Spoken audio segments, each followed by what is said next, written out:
Have you ever wondered how a school actually gets better? It's not by magic, it's all about having a really detailed, data-driven plan. Today, we're going to look under the hood at the blueprint for growth from the Waterfront School.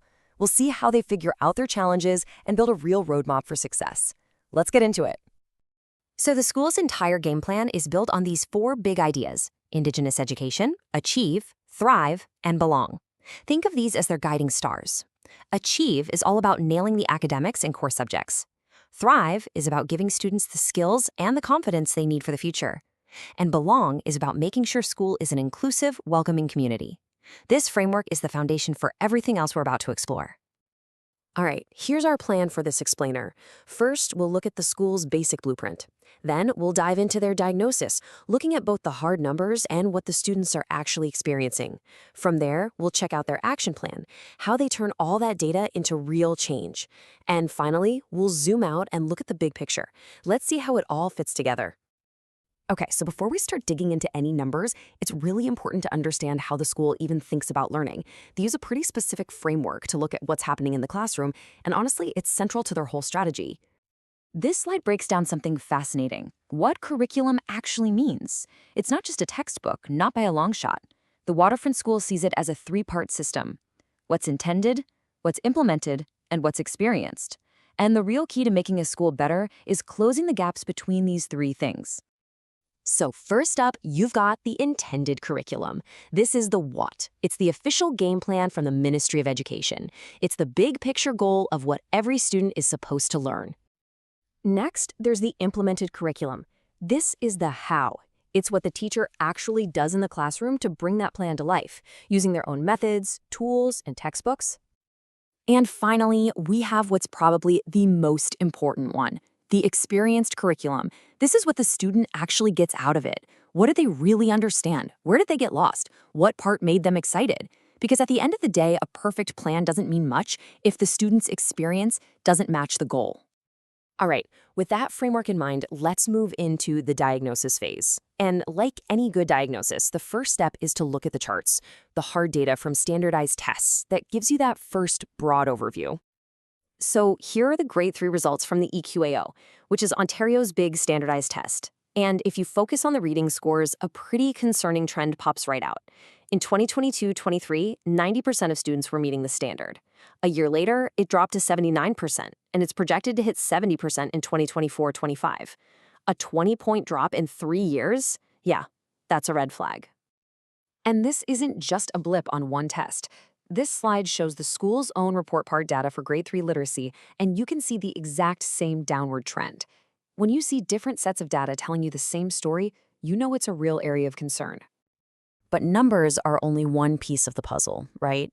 To really understand that experienced curriculum, you have to hear from the students themselves. How do they feel about school? What's working for them? And maybe more importantly, what isn't? Okay, this data from the Thrive survey is super interesting. A huge 86% of students say they're interested in their classes, which is fantastic news. But here's the catch. Only 64% feel prepared for the next school year. So they're engaged, but their confidence isn't quite there. And that's a really important distinction. Now let's look at the Belong survey. This is all about the social and emotional side of school. And while 75% of students say they enjoy school, which is a strong majority, it also tells you that 1 in 4 students doesn't. That number signals just how important it is to keep working on creating a joyful, inclusive vibe where every single student feels like they belong. Oh, I love this. This is a survey about how students feel about math. When they asked, "I like math the most when," 2 totally different groups popped up. One big group loves the challenge, when a problem really makes them think. But an even bigger group prefers the satisfaction of getting the answer easily. And this highlights a huge challenge in teaching math. How do you keep both of those groups engaged at the same time? Hearing it in the students' own words just makes it so much clearer. You have comments like, "It's okay to make mistakes," sitting right next to, "Getting the question right feels good." This kind of feedback gives teachers a real window into the complex, emotional world of learning math. So, the diagnosis is done. We've got the hard data from test scores, and we've got the real-world insights from the students. Now comes the most important part: the treatment plan. How does the school turn all these findings into actual strategies? First, let's talk about literacy. The data couldn't have been clearer. Grade 3 reading scores were going down. That suggests there's a gap in the foundational skills, so the plan is to go right to the source of the problem. And here is the school's direct response. They're implementing explicit phonics instruction. This isn't some vague goal, it's a specific teaching method. And they're backing it up with resources, like new phonics readers they bought with donations. That is a perfect example of data-informed action. Okay, now on to math. Those student surveys showed a clear tension. So what's the plan? Well, the big question the school has to answer is this. How can we support all these different kinds of math learners at the same time? Well, one key strategy is to have super clear learning goals for every single lesson. This gives structure to the students who need it, but it also defines the challenge for those who are ready for more. It just creates a shared sense of purpose for the whole class. Another really crucial piece of the puzzle happens behind the scenes.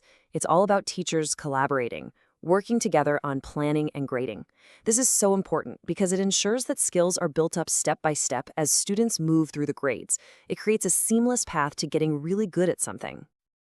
So we've looked at the diagnosis and the treatment plan, but what's the long-term outlook here? Well, this last part really drives home the point that improving a school isn't a one-time thing. It's a journey. And this is the key takeaway. A school improvement plan is a living document, not some dusty report that sits on a shelf. The school will try these new strategies, they'll gather new data next year, and then that whole cycle of diagnosis and response will start all over again. Which brings us to a final, really important question. This whole approach, balancing the hard academic numbers with student well-being, kind of makes you think about how we define success in the first place. What really makes a school successful? Is it just about the test scores? Or is it about creating a community where students feel like they can truly thrive and belong? It's definitely a question worth thinking about.